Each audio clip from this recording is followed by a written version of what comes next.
Reserve University School of Medicine in Cleveland, Ohio. This is the All Access Med School Admissions Podcast. Hello again, everybody. I'm your host, Christian Essman. And if you're a new listener to this show, then I want to say welcome. And if you're a returning listener, welcome back. And thank you, as always, for sharing your time with me. Be sure to hit that subscribe or follow button on whichever platform you're using to listen to this so that you're always up to date for when these episodes come out. And if you're digging what you're hearing on these shows, then share those 5 stars and leave a comment too. Honestly, with the holidays and everything going on recently, I haven't looked at the comments on Apple Podcasts in a while. And when I did read them the other day, they nearly brought me to tears because they were so nice. It is just a reminder to me just how important this information is to you, the pre-med listener. Let me just share with you 2 of them really quickly, promise. From Locate 12, she says, quote, must listen for all pre-meds, close quote. She says, this podcast quickly became my favorite pre-med podcast that is available. Christian is a fantastic host / interviewer, and it is a very easy and fun podcast to listen to. It can take a while to review a med school's website to find all the information that you're looking for, but Christian asks for everything you need to know and then some during the episode. I can't stress enough how informative these podcasts are to someone that is getting ready to apply to medical school, and I'm always looking forward to the next episode. Super sweet. Thank you, Locate 12. Then this one from Tara Reeves. She says, long but worth every minute, in all caps. She says, you might be looking at the episode length and seeing 1.5, and maybe even 2-hour-long episodes, but let me tell you, it is worth it. The level of depth you get into in these episodes are gold mines of advice and information that are otherwise hard to get. Come listen and participate in picking the mind of not 1, but 2 admissions reps. Every episode, you won't regret it. And that is so to Locate 12 and Tara Reeves, thank you so much for your exceptionally kind words. And I'm absolutely delighted that you're finding these shows so helpful. To Tara Reeves' point regarding the length, I realize that some of these interviews are long. But if my guests are willing to give me an hour or an hour and a half of their time, I'm going to make the absolute most of it for you, the listeners. As Tara Reeves mentions, I always hear tasty little nuggets and sometimes bowling balls of advice from everyone I talk with, and I hope that you're picking up on them too. So if you can't listen to the whole thing in one session, that's okay. You can always come and listen in portions that work best for you. So thanks again, you two. I really appreciate it. Bottom of my heart, I mean that. Okay, some quick calendar updates. Registration is now available for the AAMC's virtual fair on February 22nd. You'll find links to the registration site in the show notes. Registration is also available for the AAMC Student Recruitment Fair taking place in downtown Chicago on March 28th. Again, the registration site can be found in the show notes. All right, today I'm featuring and welcoming our first osteopathic medical school to the show. If you're not really familiar with what osteopathic medical school is, then I think you're going to find this episode to be particularly informative. You're going to hear that there are actually, I think, more similarities between osteopathic medical schools and allopathic medical schools than there are differences. One of the most notable differences, of course, between the two is that the osteopathic training route incorporates the osteopathic manipulative medicine into their curricula. In fact, I tag-teamed on a presentation at a conference for pre-meds with an osteopathic colleague from the Lake Erie College of Osteopathic Medicine back in the fall of 2019, where we discussed these very similarities and differences. Today, you're going to hear Gina Moses and I reference and discuss some of these topics as well. I've also included a link to the slides from that MD/DO presentation that I did back in the fall in the show notes. So you can take a look at that for more in-depth information. I think there's enough content on the slides that you'll be able to glean the most important information from there. You're going to hear some new abbreviations during this conversation today with Gina Moses that are pertinent to the osteopathic application and training in medical school. And so I've put links and explanations to those abbreviations in the show notes for your reference. All right, let's get after this episode by telling you about my guest today. As I mentioned, my guest is Gina Moses, and she has her master's in education and currently serves as the Director of Admissions Recruitment for New York Institute of Technology College of Osteopathic Medicine, or NYITCOM, in Old Westbury, New York, and NYITCOM at Arkansas State University in Jonesboro, Arkansas. Formerly, she served as the first ever Associate Director of Application Services and Recruitment at the American Association of Colleges of Osteopathic Medicine, or AACOM. Prior to joining AACOM, Gina was the Assistant Director of Law and Health Professions Advising at the University of Maryland, College Park. She has served as the Academic Specialist at Georgetown University Medical Center, where she worked with pre-health students in the Special Master's Program, and where they successfully matriculated students to medical school around the country. For more than 10 years, Gina was at the University of Southern California and served as the Principal Pre-Health Academic Advisor for the Baccalaureate/MD students. She earned her graduate degree in Higher Education and Student Affairs at the Rossier School of Education at the University of Southern California. Now, let me give you a little snapshot of the New York Institute of Technology College of Medicine. NYITCOM was founded in 1977 by Kenneth Ryland, D.O. He was the personal physician to former President Nixon, among others in his administration. Today, it has two campus locations. The original location in the suburb of Old Westbury, New York, which located on the North Shore of Long Island, which is about 45 minutes from New York City. Their second more recent campus addition is on the campus of Arkansas State University in the college town of Jonesboro, Arkansas, which is about an hour from Memphis, Tennessee. The NYITCOM at Arkansas State University campus actually opened in 2016. NYITCOM is committed to training osteopathic physicians for a lifetime of learning and practice based upon the integration of evidence-based knowledge, critical thinking, and the tenets of osteopathic principles and practice. They're also committed to preparing osteopathic physicians for careers in healthcare, including that in the inner city and rural communities, as well as to the scholarly pursuit of new knowledge concerning health and disease. NYITCOM is recognized for its unique approach to teaching and learners will have a stimulating educational experience through state-of-the-art classroom and research facilities and an array of clinical experiences with dedicated expert faculty physicians and faculty researchers. As a private U.S. medical school, NYITCOM recruits nationally and accepts applications from U.S. citizens and permanent residents only. NYITCOM offers several dual degree programs, including a DO PhD, a DO MBA, a DO MS in clinical nutrition, and DO MS.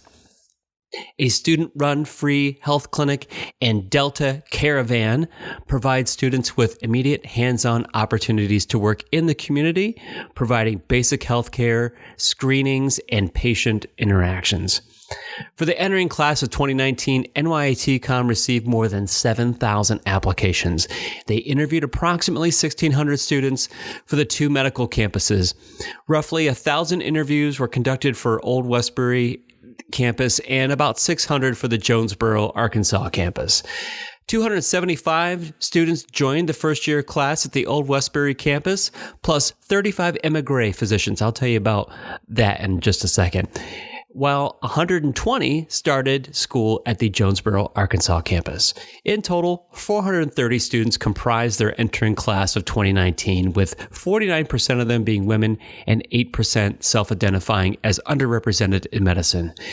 NYITCOM is the only U.S. medical school to offer the Emigre Physicians Program, or EPP. This is a 4-year, full-time medical education program that retrains emigre physicians born and educated outside the United States to become doctors of osteopathic medicine in the United States. Information on this unique program can be found in the links in the show notes. So there you go. Let's jump into it with Gina Moses from NYITCOM. Enjoy. Oh, hello, Gina. It's so great to be talking with you today. Thank you so much for coming on. Thank you, Christian. It's a pleasure to be here with you this afternoon. I couldn't be more excited. This is, as you know, this is the first episode I'm doing with an osteopathic school. And I got to say, with your rich background in working at AACOM and now the NYITCOM, this is perfect. So thanks for doing this with me today. Thank you. Well, absolutely. I just read your bio to everybody, and you've worn several different hats in the pre-med advising and medical school arena. I want to get to know you, what listeners to get to know you a little bit. Why don't you tell us how and why did you decide to get into this profession? Well, that's a really great question. I actually started with the University of Southern California as a program coordinator in Europe, of all places. Oh.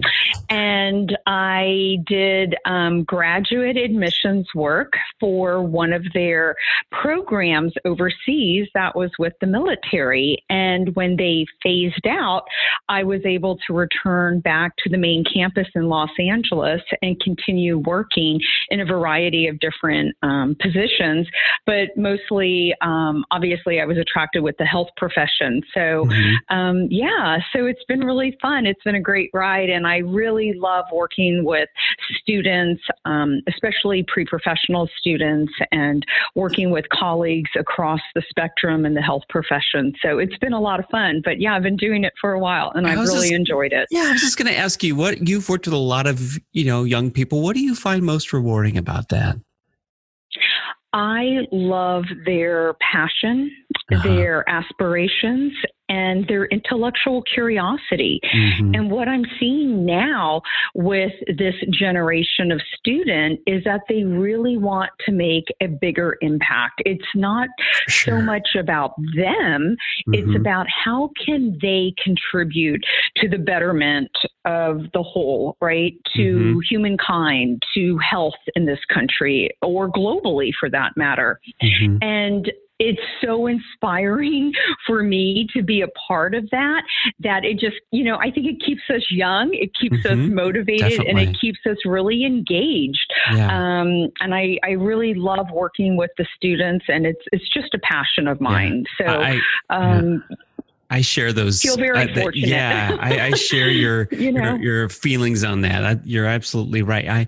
I got to say, I remember meeting you a long time ago when I first started. Like, I went to visit University of Maryland. So when I first recruiting trips, I remember meeting you there. And then now we bump into each other. I see you you travel. You used to travel a lot. I don't know if you travel a lot now.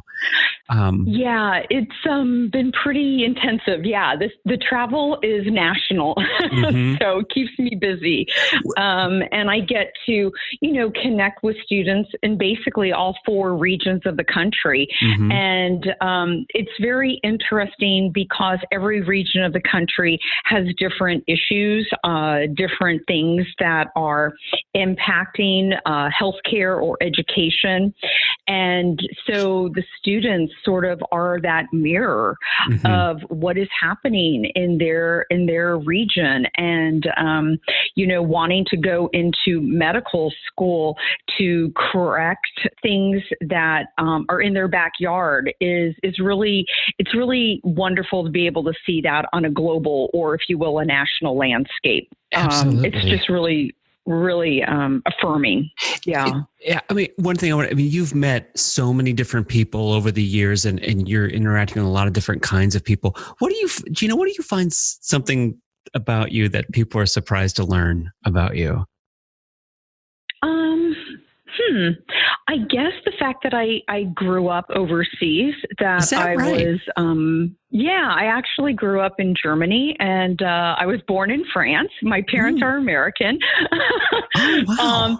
So I grew up overseas, and I think a lot of what I bring to my different roles is a perspective of a global citizen, being able to look at it, both on a micro but a macro level, and appreciating motivating people for where they are, and how they find themselves in certain situations. So having that international background, having, lived in Europe a really long time and traveled, and then being able to do it here in the United States, it's just been really, it's been just so professionally rewarding. Yeah. So, what an amazing perspective to have. Oh, that's wonderful. I'm glad I asked that. It's been, Well, we're here today. We're going to hear all about NYITCOM. That's the main reason why you and I are talking. But before we get into that, I think it's important. Let's lay down some of the groundwork to make sure that our listeners understand the application process to the osteopathic medical schools. And as I said, you couldn't be a more perfect host for that or a guest for that, given your experience in working for AACOM. So let's kind of let's walk the listeners through what the application process is like. So where does it start, Gina? So the AACOM application is the central application for all of the osteopathic medical schools in the country, except for the Texas schools that fall under the Texas Medical Dental Application Service. And so all of the osteopathic medical schools belong to the AACOM Central Application Service. It opens up every year now, the first week of May, and students can immediately begin working on their applications. In the past, they needed to wait a month or so before they could submit. And now with a new vendor that AACOM, the American Association of Colleges of Osteopathic Medicine, is using, they're now able to apply pretty much immediately in May. And so what happens from that point, once the student or the applicant begins the application and when they submit, the medical schools generally don't receive those completed applications until end of June, maybe early July, depending on the software and the processing. And then the medical schools all start looking at the applications. They all have their own internal processes. And then they will start to invite applicants to come to their campuses for interviews. Okay. So we are starting to see many medical schools, I would say both DO and MD now, because of these electronic application services, that the interview dates are starting to be earlier and earlier, right? Yeah. So you could expect to be offered an interview to a medical school in August. Wow. Yeah. We're doing the same thing. I know other med schools are too in the allopathic arena. Let me ask you, Gina, before we get any farther about the application process, I meant to ask you, you're familiar with we on our show, we mention the MSAR all the time. That's that resource by the AAMC that kind of catalogs all the allopathic schools. Is there an analogous one for the osteopathic schools? Yes. So the college information book is the online publication that the AACOM produces, and that is found online, and it represents all of the osteopathic medical schools and provides context for programs and deadlines and applications. So then every osteopathic med school has like a little section in that book that kind of lays out all the details. Now that you mentioned that, I think I was doing a little bit of pre-research, and I was on the site Choose DO, and that was a pretty good looking site. Yeah. Explore DO. Yeah. Yes. So Explore DO. Just so listeners, that we're talking a lot of abbreviations and acronyms, and all these things I'm going to put all links to all these things in the show notes. So everything will be there. You don't have to try to memorize this stuff. Okay. So when you want to go shopping for osteopathic medical schools, if you want to go to one place, go to the college information book, and every osteopathic school has a breakdown very similar, sounds like, to the MSAR, where it's kind of a one-stop shop place. Yep. Okay. Okay, let's talk, Gina, about, you kind of walked us through the basics of the application process, the AACOMAS. Let's talk about some of the application requirement similarities compared to AMCAS, or like for osteopathic medical schools. So do you have to have AMCAT? Right. Yes. So all applicants to the osteopathic schools will need an MCAT score within generally 3 years of the time that they're applying. Okay. They will also need letters of recommendation or letters of evaluation. That could be comprised of either committee letter process, if their institution offers that, or individual letters from, faculty, experiential experiences, clinical research experiences. So each school will determine what their requirements are. And then transcripts as well. Let me jump in there real quick, Gene. Let me ask you, I think a question I've heard before from prospective applicants to osteopathic medical schools, when it comes to letters of rec, do you think they need a letter from a DO? That is the $1 million question. So, I would say this. I would say to any applicant applying to an osteopathic medical school, you definitely want to have exposure to the profession and be able to showcase that to the medical schools, to the admissions committee. So while some schools will say, yes, absolutely, others may say it's strongly required, I would definitely encourage candidates to have that letter in their back pocket. Yeah. Okay. So apart, maybe the hidden curriculum of the application process is you should really have a letter. Just have a DO, a letter from a DO ready to go, whether the school requires it or not. Right. And certainly, yes, I would say so. And I would also encourage applicants considering osteopathic medical school to visit a DO school in their backyard or in their region. Good. And that way they can make connections with current medical school students and faculty and admission staff. And, that's also another networking opportunity to possibly get a letter of recommendation. Some schools will consider a student letter or a residence letter. Oh, good tip. So these are the insider tips when we look behind the curtain of admissions. And I just think that it's critically important for students to never be shy and to really network and engage. And those campus visits, you never know how they can turn out. They can turn out to be a win-win.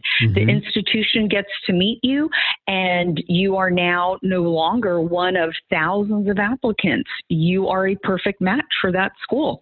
But, if you don't take the time to visit and engage, you'll never know.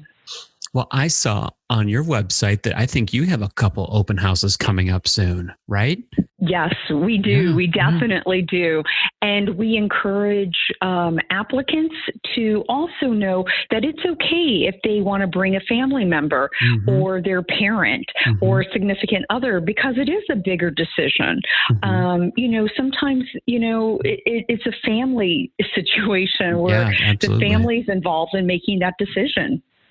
So we're very open to that. So listeners should go and look at go shopping for schools, find schools you're interested in and ones that are in your region. I'd recommend look at their websites, because yours was very clear. I saw it said open houses coming up, and then there was a whole registration process. So you kind of know, so the institution knows who may be coming for an open house. So don't just show up. I guess I would say, look and see if they have open houses or formal kind of events coming up. Would that be a good piece of advice? Yes, absolutely. And these are free. They don't cost you anything except for your ability to be able to travel and be present. I would also encourage students, it's okay to reach out to the medical schools and ask the admissions officers, I'll be in town during this time frame. Would it be possible to come and visit and give us enough advance notice? Because admissions people really like to engage with prospective candidates. And if we can make it happen, we're always, willing to, have students come and meet with us. That's generally not a problem. That's a good point. I think sometimes prospective students don't always know that. I think a lot of medical school admissions offices are kind of bare bones staff. Like they're usually smaller staff than what an undergraduate admissions office has, where they can accommodate some drop-in kind of visits sometimes. But I think most admissions offices are pretty small teams. And so we're usually kind of booked up. So if you just kind of stop in, you can't expect that somebody's going to be available to give you the time and attention they really would like to give to you. So give a heads up, like you said, Gina, get in touch with them. If you can't make the formal event or the open house, then reach out to people, let them know you're going to be in a town at a different time and see if you can schedule something. So that's a really good, I'm glad that came up. Great. Okay, so get back to the similarities. You were going into so you have to have your transcript sent to AACOM, right? Right. Your official MCAT transcript scores. Yep, MCAT scores. We talked about the letters of rec. You got to have those. The unwritten rule is have a DO letter ready to go. What about shadowing? We touched on it. We kind of hit that tangentially when we were talking about getting a letter of recommendation from a DO. Should prospective applicants have shadowing with an osteopathic physician? I think that's the other $1 million question. I think, again, because of the nuances of osteopathic medicine being so closely intertwined with anatomy and physiology, the musculoskeletal system, the profession, is able, the physicians in the profession are able to use their hands in treating and diagnosing. Right. So this is an important nuance. MD and DO physicians are trained equally in terms of their education. But the big difference and the value add, if you will, is the first 2 years at any osteopathic medical school in the United States. Students are gaining about 200 hours over the first 2 years in this area of anatomy and physiology. It's a really deep dive. And so by shadowing an osteopathic physician that uses osteopathic manipulative medicine, OMM, or it's referred to as osteopathic manipulative technique, OMT, a candidate or prospective student can really see the correlation between the training and the education, and then ultimately the patient outcome. And so by having that shadowing experience, then the applicant or the candidate during the course of the interview day is able to articulate, I understand the differences, I appreciate it, and this is why I'm really interested in coming to your osteopathic medical school. And we greatly appreciate that. And the faculty who interview also will appreciate that. Well, it makes sense. I mean, it shows that you're not just you're walking the walk and you're talking the talk. You're saying that I'm interested in osteopathic medical schools, and I've taken those steps to inform myself of what this looks like and the nuance that you talked about, the differences that are there in osteopathic training and the practice. So we said that another similarity. All osteopathic medical schools do interviews, and you and I talked the other day, and you mentioned the single GME, which is a similarity. Tell us what that means. So for medical schools, both DO and MD in the United States, all students have to get a residency. They need to match successfully to a residency in this country to then ultimately be able to practice medicine. So the match is very critical, right, to both of us, right, to our students. But with looking at the bigger picture with the government and the payment structure for who's paying for residencies in this country and the cap on it, there had been a decision several years ago while I was still at AACOM that the DO and the MD world needed to come together to bridge what was ultimately coming down the road as the perfect storm, right? And so both AOA residencies and ACGME residencies came together, and now they are recognizing each other so that starting, I believe it's July 1, 2020, both residencies now will come under one single graduate medical education system. So if you are at a DO school as a student or at an MD school as a student, there will now only be one residency match, not two different systems. And it will save students so much money and time. Because they're not having to do two different processes. Match parallel processes. Systems, pretty much. Yep. So I think it's a win-win, and I think it's a beautiful way of proceeding into, the next century, if you will, with medicine and training and education. And who knows, where all of this will ultimately go.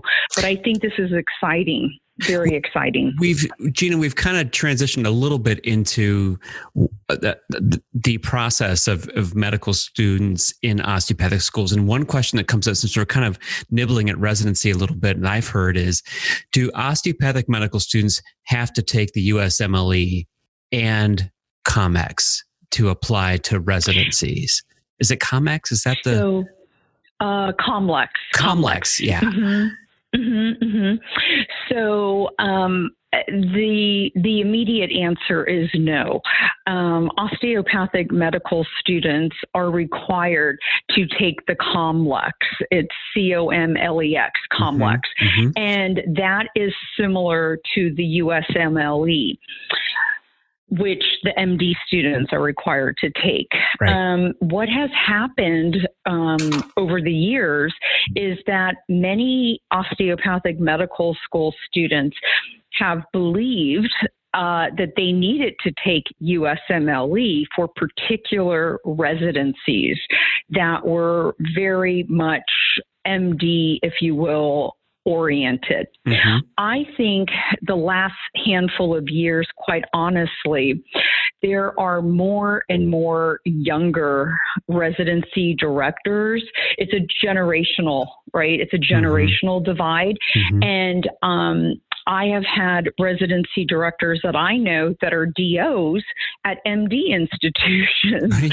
And MD residency directors at DO, right, institutions. So I think, again, this is another area where everything has evolved to a really good place where there's a recognition that DO and MDs are equally trained in the full scope of medicine, to be able to be licensed, right, for surgery and prescribing, and residencies as well. And the programs are now understanding that these students are both equally qualified. And so, I don't know after July 1, 2020, with the match, how things will start, evolving. But my suspicion is the way that they've designed the single GME process has been very holistic so that everyone involved is clearly understanding that COMLEX and USMLE are identical exams. The difference is in the COMLEX, the questions are oriented towards the student's knowledge in the anatomy and the physiology, the musculoskeletal aspect. And so I have actually seen similar side-by-side questions on both a COMLEX and a USMLE, and they're asking the same thing, but just in a slightly different way. But they're still ultimately getting to the same, to the same concepts, answer, if you will. Yeah. Oh, interesting. That's fascinating. Yeah. Okay. So now that we're talking about MD students and DO students, I think probably you said earlier, the $1 million question, one of the $1 million questions in our conversation today will be this one. Is it common for applicants to apply to both DO and MD schools, or do you think it's more you got to pick one or the other? So I would definitely say it's more common for students to apply both. And at the end of that application process, many students will then come out of it really understanding what is the better fit for them. And I've seen that over the years, and it's just remarkable, having spoken with a candidate and then them telling me, well, I'm going to be applying both. And then at the end, making that ultimate decision, and explaining how they arrived at that ultimate decision for themselves to choose going DO or choose going MD.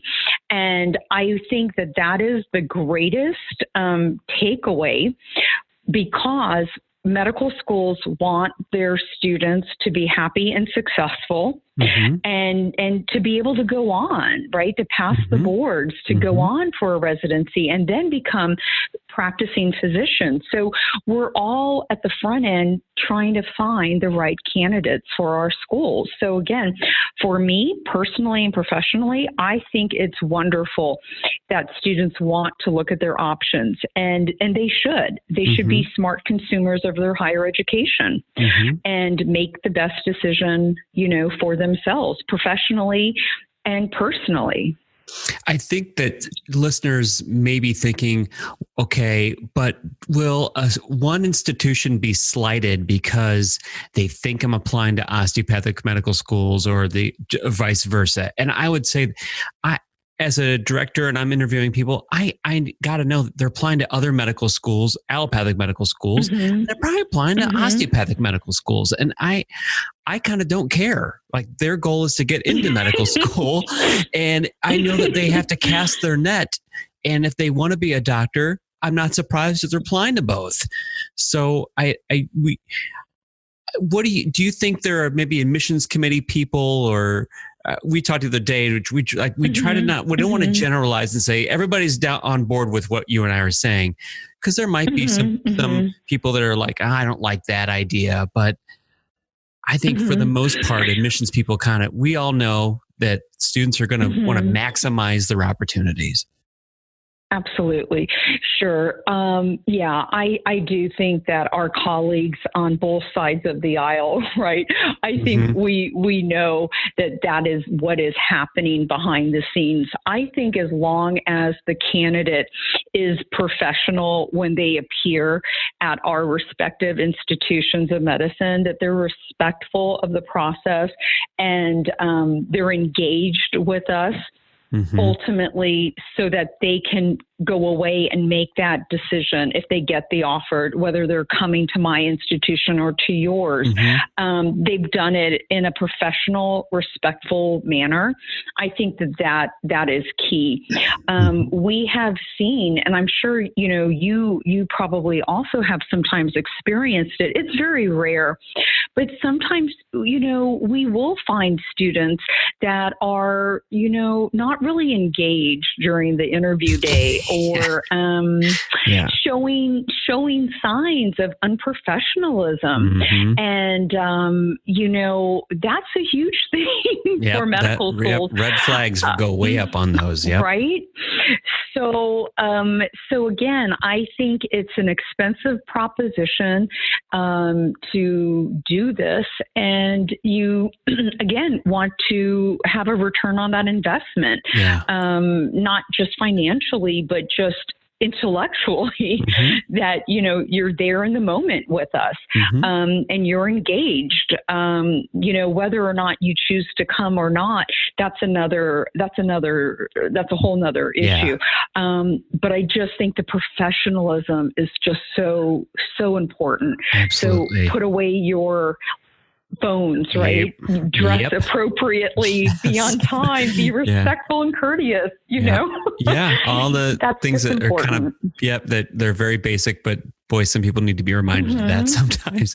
I think to be clear, to people that are listening that I don't know if an applicant's applying to osteopathic medical schools and vice versa. Like, you don't know if your candidates are applying to allopathic. There's no system that exists for us to know who's applying where. And even within allopathic and osteopathic medical schools, we don't know what schools you're applying to other than our own. So I just was thinking while you were talking that I wanted it to be clear to the listeners that we can't see where all you're applying. We only know that if you submit an application to our school or that one school, that's all we know. And so you don't, as an applicant, I don't want them to think they have to disclose and bare their soul that, okay, here's all the schools I'm applying to. And it includes osteopathic medical schools too. Like, they don't have to tell us anything. So right. Yeah. That's correct. It's the same thing for the osteopathic medical schools. We do not see each other's applicants or candidates, and we likewise don't share that information with the AMCAS system, and AMCAS doesn't share with the COMIS. So there is no way of knowing who's applying where. It's totally blind. It's totally not, blind. Yeah, I think so. We kind of hit the highlights here about what the application process looks like. And anybody who's been listening to this show and has familiarized themselves with the AMCAS application process, I think they can see that there are more similarities than differences in the AACOM application and the AMCAS application. The timelines seem to line up very closely together. The requirements in the application itself are nearly identical. So I think it does add another set of requirements and things to do on your plate, but it's not at a different time of year. It's all, if you can probably knock both of these out around the same time and just, get it taken care of and not have to do one in the spring and one in the fall kind of thing. So it makes sense they line up. Right. And, one thing I think that's really important, the AACOM application for the personal statement, there is no per se prompt for that statement, right? And this past year, they increased the character count to now match the AMCAS character count on the personal statement. Oh. So here's the caveat, though, I wanted to share with everyone, Christian. I think it's really important as applicants are applying to both DO and MD that they really think about how they're positioning their personal statement and that they're not copying and pasting. Yeah, good tip. Because again, here's an insider tip. DO schools are really wanting to see how they know about osteopathic medicine, what's their experience, and why they are applying to an osteopathic medical school.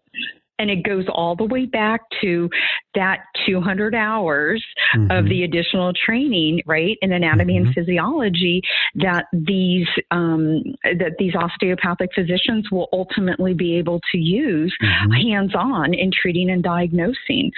So if students are thoughtful about this, they want to reflect that in their materials to the osteopathic schools. So we want to see it. I'm glad you said that. Don't just take and cut and paste your perfect personal statement that you crafted and drop it right into the osteopathic one. Go the extra step and put in some reflective comments on, like you said, why pursuing a career in osteopathic medicine is important to you and what you've learned and seen. So, that one sticks out.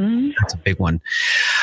Any kind of general final rules of thumb that we didn't cover, Gina, about the overall application process to osteopathic schools? Do we hit all the bases, or is there anything dangling out there that you think we should know about? Yeah, I think we've hit all the big ones. I think the only other piece is just that applicants should know that the questions that we're asking about extracurriculars, activities, experiences are going to be very similar to what the AMCAS application is asking for. Okay, good. So again,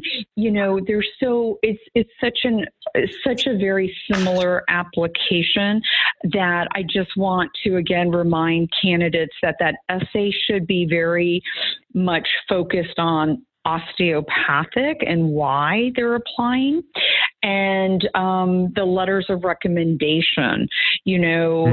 Again, we've seen letters that come in for candidates that are applying both, but the letter writer doesn't change certain things. And so, that's an immediate, okay, this person's obviously applying both ways. And it's not necessarily a negative, but it's just the optics of it, Right. So would you say that maybe educating their letter writers, if they do plan to apply to both, to educate their letter writers to say, hey, if you're going to send my letter in, can you do one for allopathic and one for osteopathic? Can they designate that?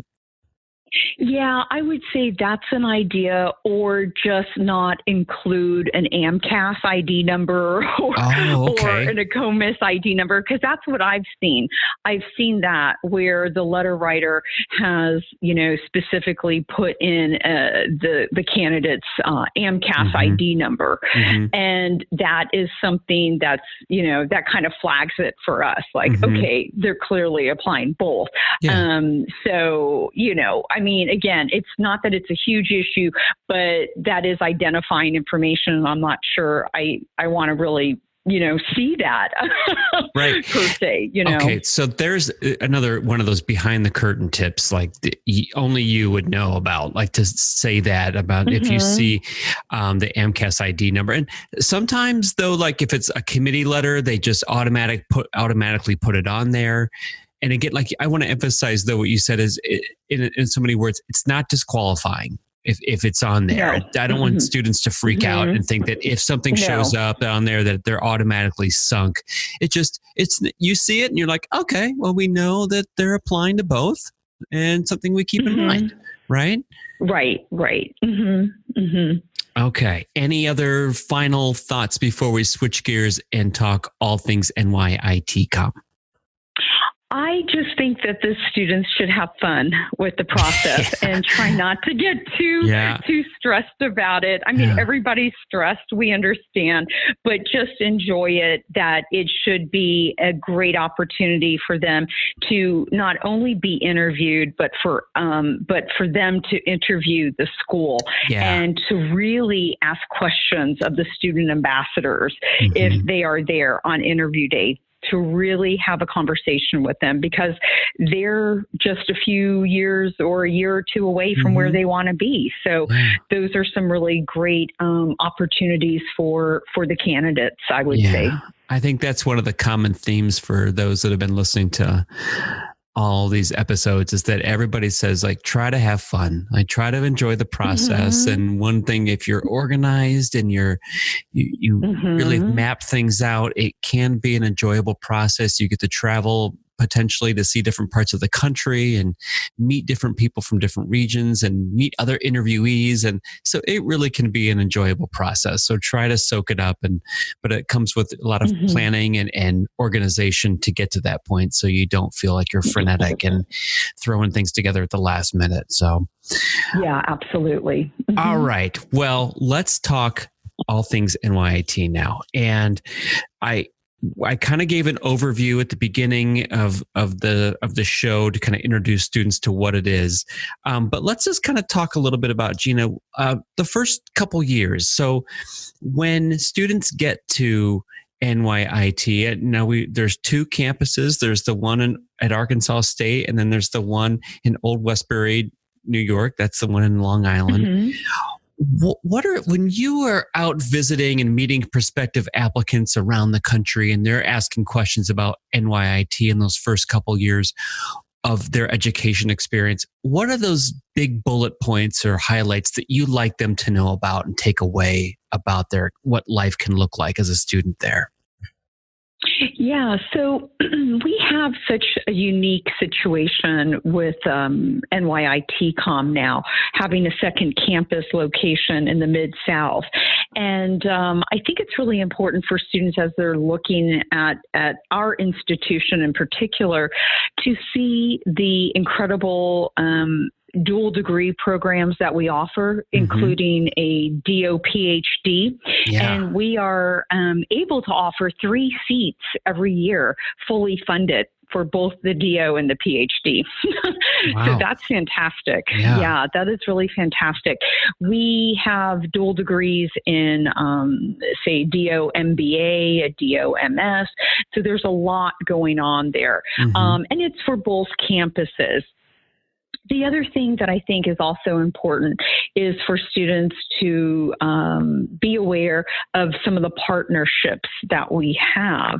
One of the biggest that occurred about a year or two ago was with Baptist Memorial Hospital, which is the largest flagship. It's the largest flagship hospital in Memphis, and it has 22 hospitals in a tri-state area. So Tennessee, Mississippi, and in Arkansas. And so what that hospital system did with our medical school, they partnered and said, your mission and your vision of how you're training your students at the second location at NYITCOM at Arkansas State University mirrors what our hospital system is looking for. So they have partnered with us to offer medical students up to 25 a pipeline where they can find mentorship and experiences and ultimately an opportunity, if they desire, to do residencies in any of these 22 plus hospitals that they have.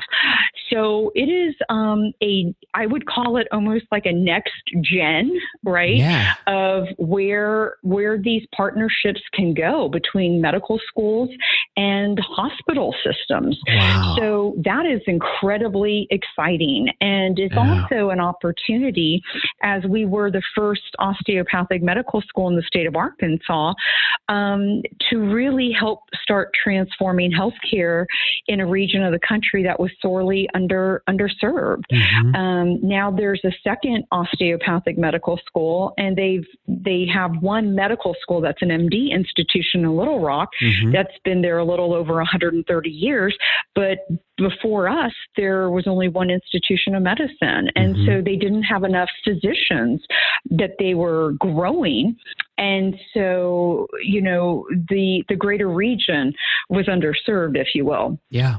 So our goal with these partnerships is to really start developing physician workforce, right? Yeah. And so it's an incredible opportunity, I think, for aspiring future physicians. So that's just one example at that particular campus. It's very innovative. And when we look at the old Westbury, Long Island campus, that's an amazing institution of medicine that was founded over 40 years ago by the personal physician to the President of the United States at the time, who was Richard Nixon. And Dr. Kenneth Ryland, who was a DO, took care of not only President Nixon, but also Vice President Nelson Rockefeller, Henry Kissinger. And so ultimately that political goodwill developed into, let's have the very first osteopathic medical school in the state of New York. And it's amazing history. So, and the opportunities are pretty phenomenal. So what does the curricular structure look like in the first 2 years? Is it a lot of lecture? Is it small group? We've heard from different medical schools in this show, hybridized versions of that. What is it like at NYITCOM?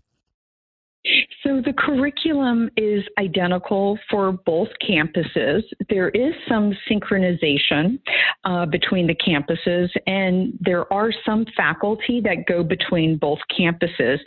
But this coming year, the curriculum is being revised, and it's really exciting because what they're doing is they're taking the lecture-based format, and they are now infusing it with clinical case-based education. And then in addition, the students will also have, over the first 2 years, they'll still be continuing, with their anatomy and their physiology for the OMT piece of their education. But the beauty is you're not only getting the lecture-based, but now you're actually getting clinical cases, almost like problem-based learning. Sure. Yeah. So that's being infused. And then they're able to work on the cadavers and have the OMT training in it. So it's a really dynamic process. So I'm really excited for the students coming in this coming year. Yeah, sounds like a lot of new exciting things coming their way. Is it like full day classes of like 8 to 5, 8 to 4? Do you know the general kind of daily schedule? Yeah, generally it's every day they're there. And then I think on Fridays, there's some variety on Fridays in terms of whether there will be mini exams, or they're bringing in case, clinical, they'll bring in patients or community folks come in. So there's a little bit of variety there. Okay. But generally speaking, yeah, it's Monday through Friday. Probably the most common question we get, Gina, when we're out and about meeting pre-med students is that they ask us, how soon do I get to see patients? How soon do medical students at your school get to interact and start learning from patients and working with patients? So what's it like at NYIT? Yeah, I would say probably within the first year, they will have those opportunities. Like many schools, we have standardized patients, so the students will have those that exposure. The other thing that I do want to share, which I think is really exciting, the student leaders came together and worked with the medical school leadership, and they developed a student-run free clinic for the New York campus. Amazing, right? Yeah. And so that is incredible. And the Jonesboro campus received a nearly $900,000 grant, and they have a tremendous on wheels, a mobile clinical, fully outfitted clinical mobile unit. They call it the Delta Caravan, right? Oh, cool. And yeah. So for the Jonesboro campus, those students can literally do screenings and little tests and things like that, blood pressure, things like that, and they can do that immediately. And they go throughout the region, the greater region, and they provide free healthcare, if you will. So it's a different, it's doing the same things, but within the context of the region and what is needed. So yeah, the students have amazing opportunities to have first, hands-on first year experiences. It's exciting for them. Yeah, it sounds like it. What about, any other things about the first 2 years that you like people to know about when you're talking to them and have an audience that they're there hearing about NYIT? Any other things about the first 2 years? Research. So a lot of times people think that osteopathic medical schools aren't really engaged in research. We are definitely fully engaged in research, and it is phenomenal. So if students take a look at our website, they will see under the tab for research the phenomenal clinical and bench research that is going on, and it's on both campuses. And so generally speaking, after the students complete their first year successfully academically, then they're able that summer to start working with the faculty in research areas that they may have an interest in. Nice. We have clinical research right now going on in Parkinson's and early onset of Alzheimer's. Mm-hmm. And our medical students are totally engaged in that. And they're seeing patients from the community coming to the campus. Mm-hmm. So it is really robust. It is an incredible opportunity for students. So yeah, research, we're definitely in on the research. I'm glad you mentioned that, because you're right. That's one of the myths or misconceptions about osteopathic medical schools that I've heard over the years. And it's the research piece. Mm-hmm. And you're completely dispelling that. And I'm glad that you said that. Is there something good. that you wish people knew about your school that they can't find on a fancy website? I would say it's truly a community of like-minded scholars, and everyone is very, very supportive. So students will find a very diverse but yet welcoming community, whether they're in the New York campus on Long Island or the Jonesboro campus. And the leadership, sets a really good tone and a good example. We're very invested in our students. And I think that, the things that we are engaged in terms of mindfulness and healthy habits, we've got some amazing things going on. So I think that is something, that they will feel once they set the foot on campus. And that's where I think that when that interview comes into play, because when students go and visit medical schools, you can pick up the vibe as an interviewee about what that community is like and what the student population is like. And so that's why to go back to something you mentioned earlier, Gina, about really taking in the experience when you're at an interview and taking in the environment, I think that you're going to pick up exactly probably what you just talked about there, about the community at NYIT. Yeah. And that's why those open houses are so important for prospective students, right? I mean, to really make some of those initial determinations. So let's switch gears and talk a little bit about the application process, which is kind of unique for your school because you have these two campuses. So when we're talking about they indicate on AACOM that they want to apply to NYITCOM. Then when they get your secondary, tell us about the nuances with that secondary and how that relates to the two campus sites. Right. So that's a really good question. And as you probably know, there are a handful of schools now that have second or third campuses even. So this is really good that we're talking about this. For NYITCOM, it's really critical that students are open-minded. They have an opportunity to choose either the Old Westbury campus or the Jonesboro campus. And currently, as the application stands, they make those initial determinations for themselves. And then they also have an opportunity to indicate on that secondary if they are open to being considered at both locations. Oh, okay.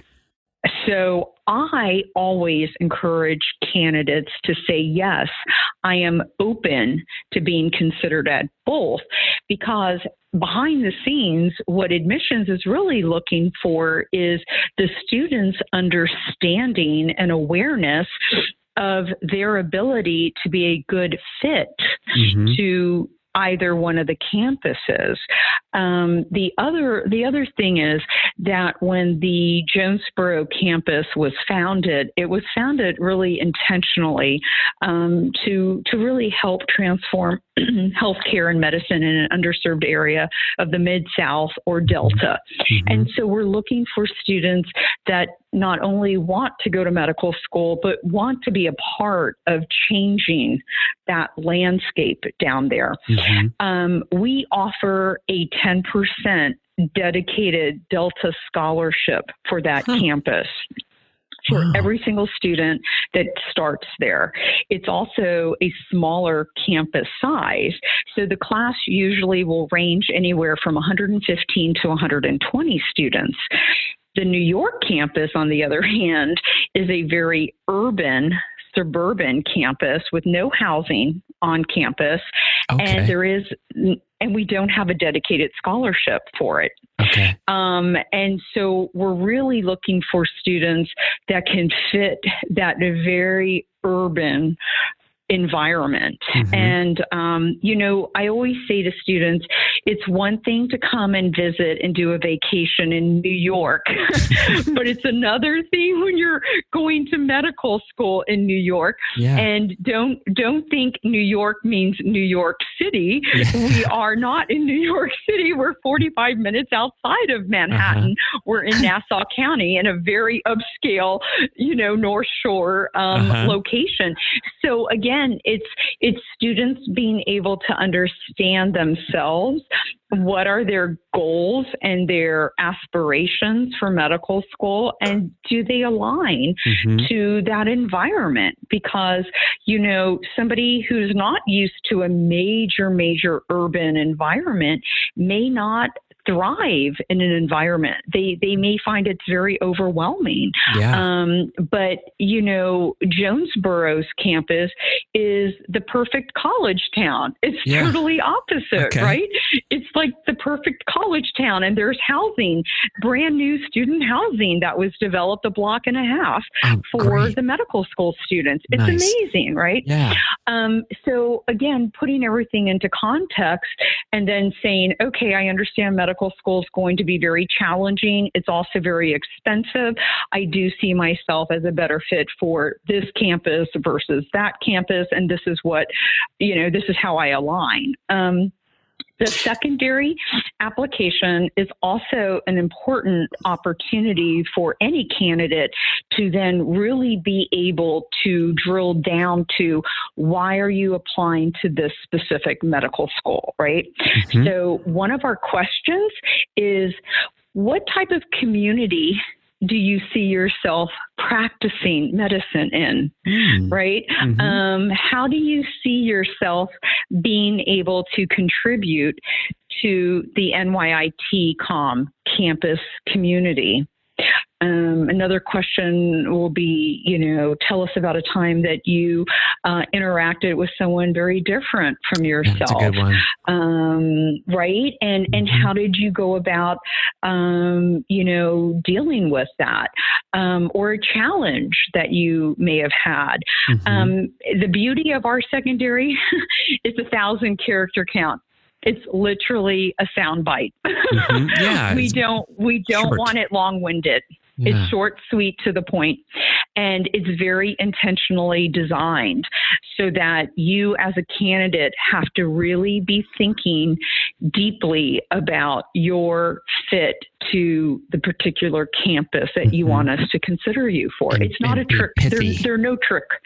Right. Yeah. There's no trick question. Yeah. Let me ask you, Gina, when it comes to the question about which campus you might prefer, and you said it's okay to put both, is that where 1,000 character count might come in, and they can explain briefly why they feel they could be happy at either one? Do you want to see that kind of response, or is it just a Old Westbury or Jonesboro? There's not a room for description.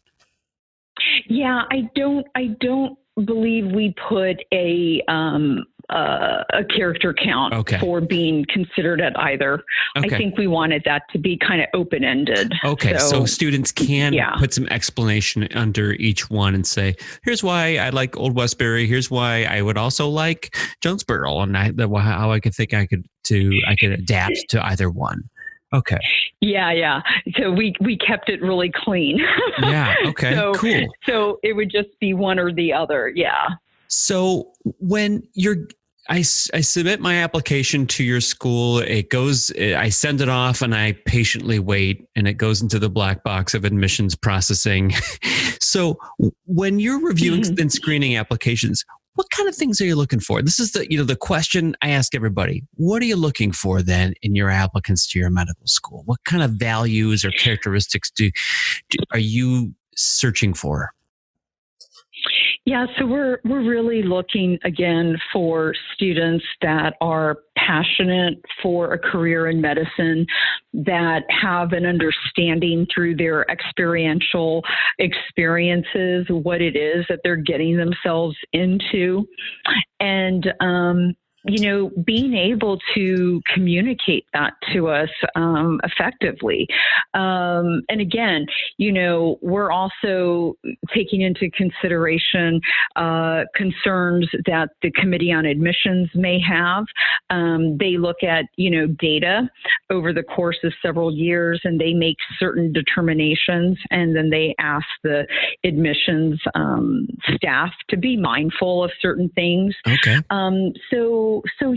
So I think that's sort of what we're looking for. We're ultimately looking for, candidates that are going to be a good fit for our medical school, for the programs and the opportunities that we have to offer, and academically that we believe that they will be successful and be able to graduate, Yeah, that's so important.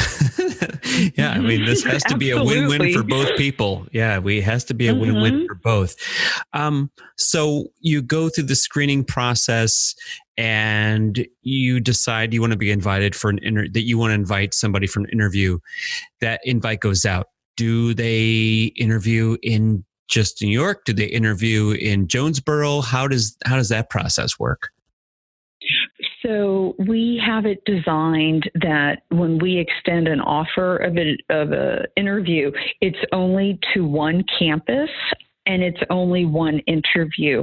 Okay. And once the committee makes their decision, they do not change that decision, and they don't switch campuses. Okay, and so I think that's really important.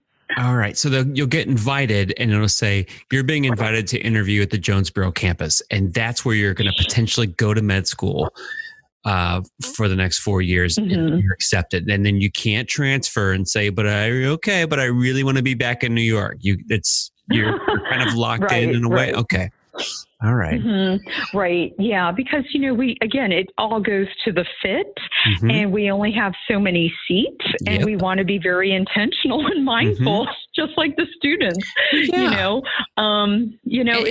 important for both sides. Yeah. And I think students need to know that we can't have students kind of flip-flopping back and forth, because when it comes to clinical sites and placing people in hospitals and things, those are also sometimes limited spots when getting students placed in the hospitals for their clinical training. So I think that's important for them to logistically know in the back end. That's probably one of the reasons also why you want students kind of, you're designated to a site, and that's where you're going to be. So, right. When it goes to professionalism, right? It's professionalism. Yeah. When the interview, walk us through the interview day at either campus. What can they expect on the interview day? How many interviews do they get? Who are they going to be meeting? Who's going to be interviewing them? What's their access to the application? What's that all look like? So it's really important that candidates know that we only share certain information with the committee member who will interview them, and it is blinded to their academics. We don't want any bias. So the interviewer will have pretty much, their AACOM application, their essay, their secondary information, but not access to their academics or their MCAT score. They will either be interviewed with an MD, a DO, or a PhD faculty member. They will have an ability to engage and meet our student ambassadors. In New York, it starts early in the morning. And again, remember, it's regionally, right? So students will generally come in around 8:30 in the morning for check-in. By 9 o'clock, they're there. They're given an orientation by various members of the student administration team, and admissions is there as well. They will have their interview, as I mentioned, with one of the faculty members. And then by noon, the student ambassadors will come in, give them a campus tour. They'll have some lunch. There is some walking around, on the outside. We have several buildings on the Old Westbury campus. So there is some walking around there.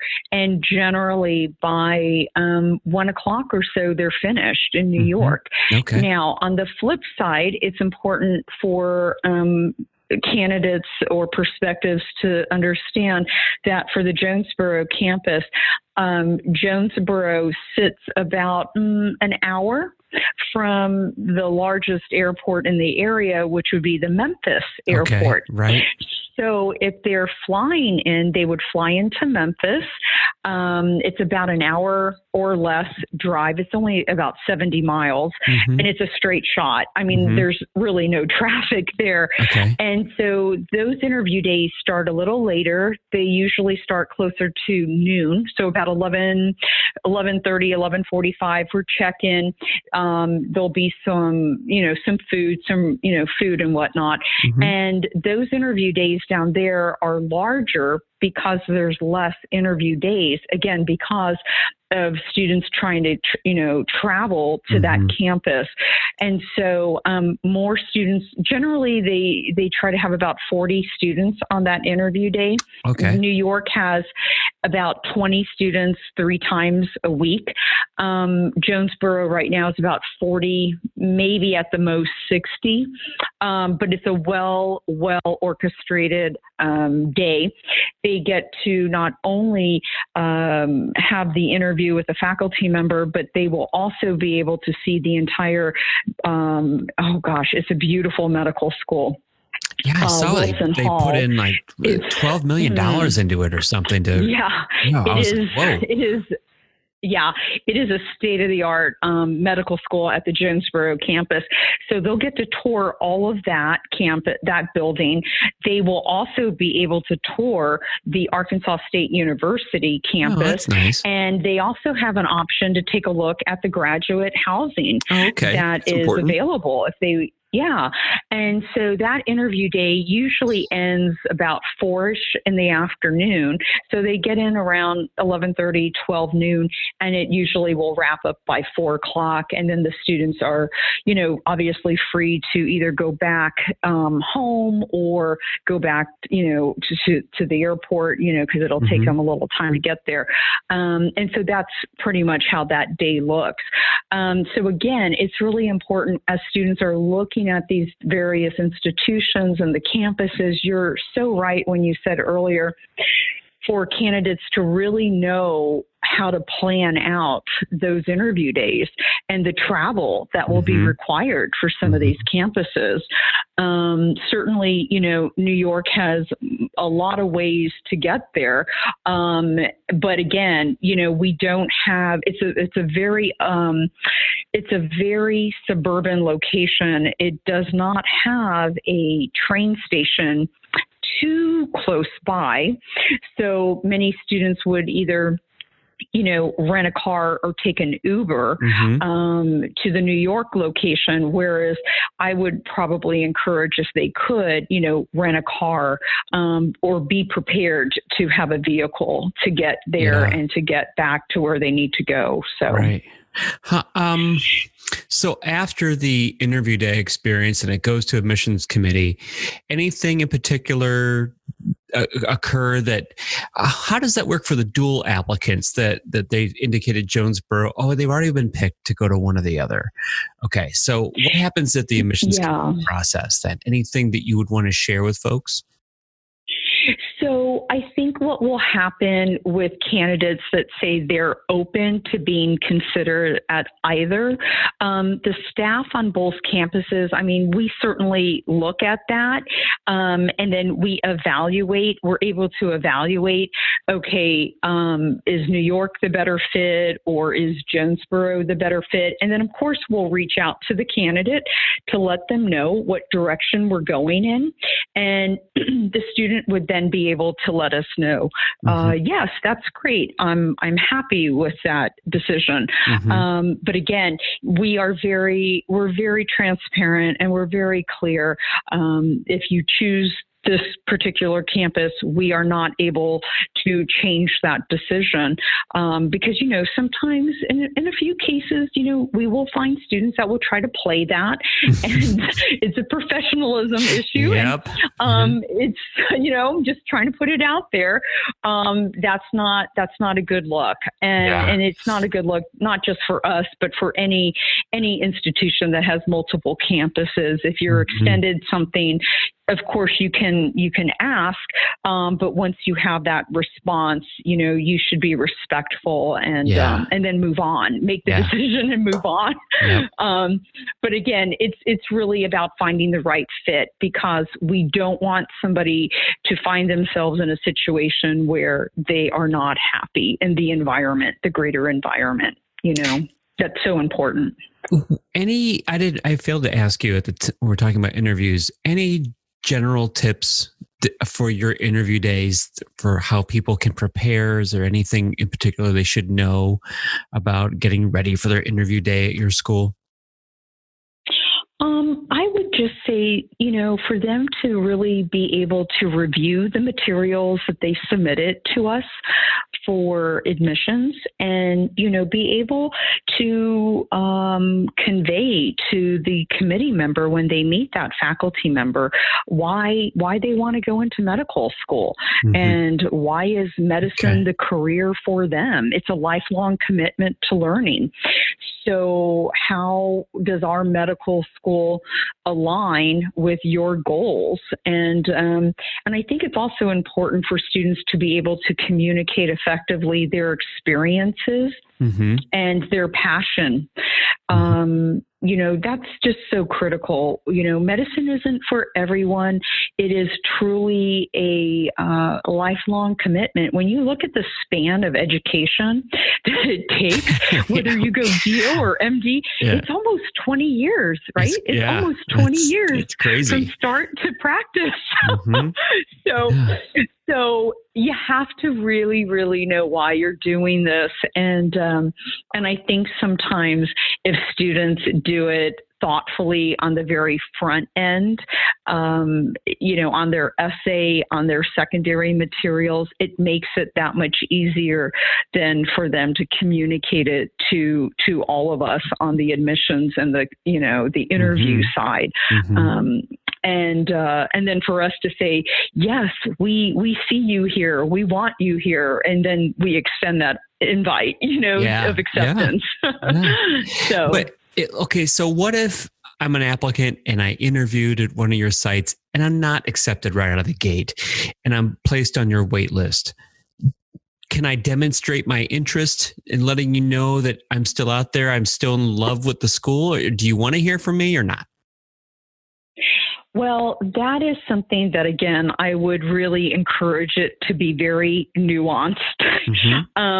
I think, reaching out a few times is acceptable, but, if you do it every week, and I've had that experience, and I've also had the experience of having others reach out on a particular candidate's behalf, that becomes troubling. Then it becomes troubling, and it's a red flag.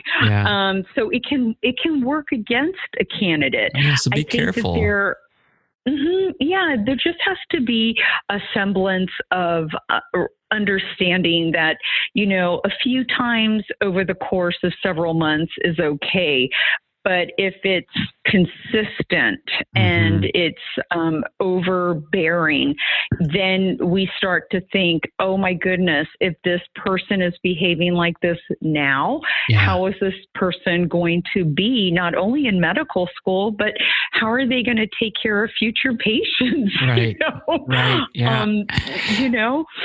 So I think that what listeners should know is that as admissions people, I think we sympathize that we get it. This is one of your dreams. You want to get into medical school and you're being eager and you are trying to tell us that you're still very interested, but you have to, like you said, Gina, you can't get in touch with us every week. Like we kind of know you're out there after a couple interactions or emails, and you're saying, "Hey, I'm your guy, I'm your girl, I'm in, I'm coming. If you call me," but you don't want to come across kind of stalkerish. You don't want to get too many times. So I think, but I want people to know that we sympathize with you, and a lot of times, absolutely, we're kind of sitting and waiting too. We don't have a spot, so we can't make any moves ourselves. So we're waiting too. So I want people to know that we sympathize with the waiting aspect. It's painful. It can be very painful. Well, and you know, I think the other thing to clarify for the audience listening is that it's not just one person making that decision. An admissions officer is one person out of a larger group that is making that determination. And we are part of that. We are not the final. We're just not the final decision maker. There's others behind us that are faculty that have years of teaching experience, and you know, they know what looks, you know, who looks successful, right? And they have the data, and we're looking at the data. So don't give up. Like that would be my message. Don't give up. Continue to aspire, but just have balance in that. I think that would be the takeaway, you know, and we want to support them. I mean, you know, we think the world of these candidates, and of course we want to be supportive and nurturing, but again, we're just one person out of many that are ultimately making those decisions. You know, I think the other thing to think about and to share is we received right now this cycle that we're in, over 7,000 applications nationally from students nationally. That's a high volume. And like I said, New York has about 295 seats roughly, and Jonesboro anywhere from 115 to 120, right? But that's 7,000 applications just for one medical school. And those candidates are applying multiple places, like we talked about, MD, DO schools. So again, admissions officers are very aware. We're very caring. I mean, I think I consider myself and you know, we're very caring individuals. And we want to be supportive, but again, you know, we're one person in a bigger process, and we, you know, we'll do what we can to be supportive. Absolutely. I like applicants to know that is the decision making is by design. There shouldn't be a one person show that's making out and that goes to another issue, which is all about our accreditation process, that the accreditation, the people that do our accreditation, make sure that we have processes in place so it's not a one person show. So one person can't be influenced by another person or influential person, that it's made by a group, so that there's balance and checks and balances there. So that should, I think applicants should hear that. That should be reassuring to them that it's not a one person show. So any final thoughts about your medical school that you wanted to make sure that we put our stamp on today? I think we've kind of hit a little bit of everything from beginning to end, from those highlights about your curriculum and what's coming down the road this year with those innovations and some curricular redesign, to those.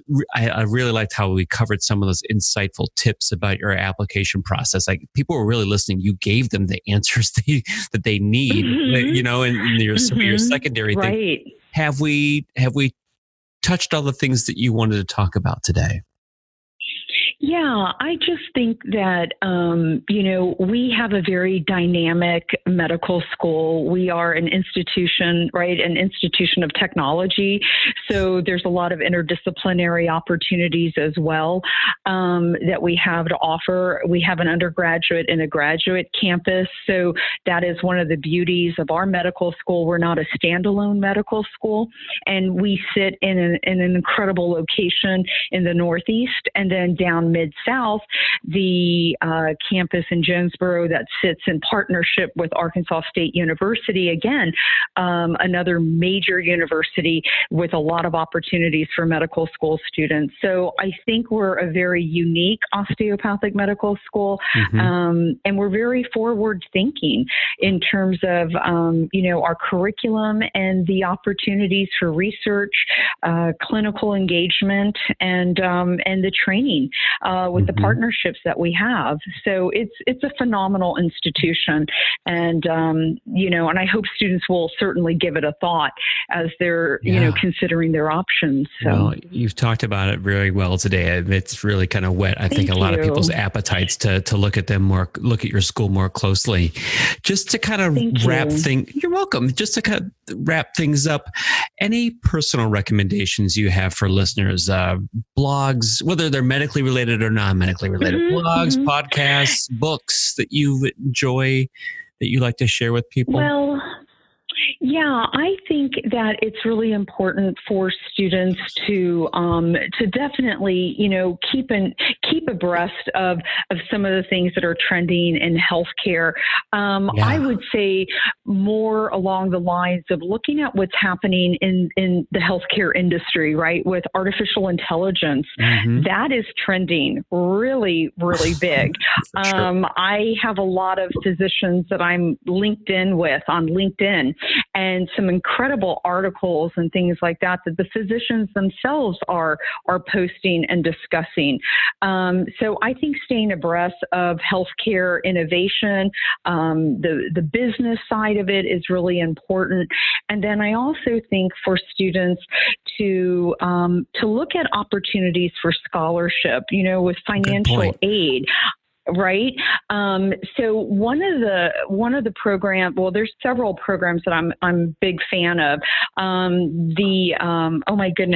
The Indian Healthcare Service. I think those are great. I think the National Health, Service Corps.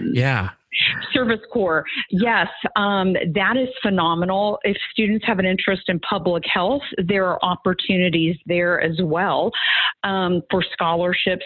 And then another really good one for students that have an interest in research and or expanding their credentials. And I've worked closely with my colleagues over at the NIH in the post-bac office. Okay. So I think it's the NIH and it's the OITE, Office of Intramural Training and Education. They do a phenomenal job for students that are in college and right after college that want to be a part of NIH and all of the different opportunities there, here in Bethesda and elsewhere, where they can gain some incredible experience and then apply that later on as they're applying to medical school. Those are great resources. Yeah, I'll put links to those in the notes. Yeah, I just think that these are incredible opportunities for students. And then the other thing is, I think for students to stay connected to alumni at their schools that have gone on successfully. Right, to the various either medical, dental, whatever the allied health programs are. Because, I think that there is a school for everyone. And I think all applicants and candidates and prospectives need to know that they're unique. They're all unique individuals, right? Yeah. They have a unique story, a unique pathway to why they want to go into a particular health profession, and for them to embrace that. I've worked with students that thought they wanted to go into medical school, but then they realized that they were actually excellent with eye-hand coordination and went into dental school and became very successful, right? Yeah. So I just think students should just, be open to the possibilities and understand that it's not a one size fits all. Every profession is looking for something a little different, a little nuanced. And if they can align themselves, they will find great success, I think, and happiness in a rewarding career. Indeed. So I hope that's helpful because I really believe that, Yeah, I absolutely 100% agree. And when you were talking, Gina, it came to mind the other day we were speaking ahead of our conversation today. You mentioned something about a state osteopathic center, and that sounded like another resource too. Do you want to tell a little bit more about that? Yes. So one of the things that I learned, and I had the great pleasure of working with, were every state, just about every state in the country has an osteopathic state association. Candidates or prospective students should Google in their state an osteopathic state association. And what this is it's an office for all of the osteopathic physicians in the state, and they do programming and they have opportunities for students for shadowing, for shadowing opportunities perhaps, and just for getting more information, right, on the profession. Okay. Yeah. And then lastly, the other area that I think students may not be so familiar with are the AHEC, AHEC. So these are area health education centers, and they are amazing programs that are in the states that also are pipelines for various health professions. And I've met some incredible people who work at these area health education centers. And it's a phenomenal opportunity, again, for aspiring future healthcare professionals to connect and find networking opportunities and some mentorship. Yeah. So these are excellent resource. Absolutely. I'm going to put links to these things in the notes so people can go back and they can click on things and do some more of their own kind of investigation and research in there. Oh, that's wonderful. Yeah, great stuff. I mean, I knew you would have some of these little gold nugget kind of resources and tips. This has been delightful. This has been incredibly educational. I'm so glad I was able to get you as a very rich resource in thank you, Christian. In on the osteopathic medicine and in your background from the pre-health advising years. I knew that you would be able to cover a broad landscape of things, of topics. So I'm deeply grateful. Thank you so much for joining me today. Thank you. Yeah, well, I hope to see you. I'm going to see you on the road probably someplace at one of these upcoming fairs. Absolutely. And stuff. So I can't wait to thank you in person. So, hey, I'm going to see you around. Thank you. Thank you so much. I enjoyed this very much. Thank you. Oh, great. All right. Hey, see you, Gina. Thank you. Bye now. Bye-bye.